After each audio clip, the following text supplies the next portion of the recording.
remember that you have a strong God, mga kapatid.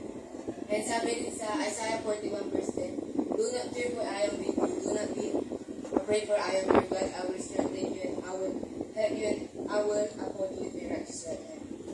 Mga kapatid, when God pushes you into edge of difficulty, mga kapatid, you need to trust Him. Because two things can happen, mga kapatid. It's either God will